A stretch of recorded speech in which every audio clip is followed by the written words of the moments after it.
آج ہم نے یہ بیان رکھا صلہ رحمی اور اس کے تقاضے. آج ہمارے بیان کا موضوع یہی ہے، صلہ رحمی اور اس کے تقاضے. وہ اس لیے رکھا کیونکہ ہمارے جناب وہ لوگ بھی جمع ہوتے ہیں جو لوگ عموماً ہمارے بیان میں یہاں موجود نہیں ہوتے. اس کی وجہ ان کے بزنس ہوتے ہیں، ان کی جابس وغیرہ ہوتی ہیں، ان کے جناب شہروں سے دور ہونا بھی ہو سکتا ہے، کئی وجوہات ہو سکتی ہیں.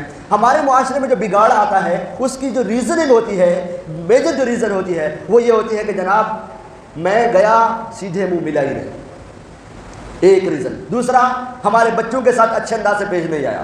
تیسرا، جب بھی بات کرو اس کا ماتھا جو ہے وہ بل کھائے رہتا ہے. اس کے جانا گفتگو کرنے جاؤ تو اس کو بڑا جو ہے وہ عجیب فیل ہوتا ہے، یار اس سے مل کر بے چینی ہو جاتی ہے. اسلام میں پسند کس بات کو کیا گیا ہے؟ اسلام میں پسند اس بات کو کیا گیا ہے؟ سید عالم صلی اللہ تعالیٰ علیہ وسلم نے فرمایا سل من قطعک، اس کے ساتھ تعلق جوڑ جو تجھ سے تعلق توڑے. اسلام میں پسند اس چیز کو کیا گیا ہے. آپ کا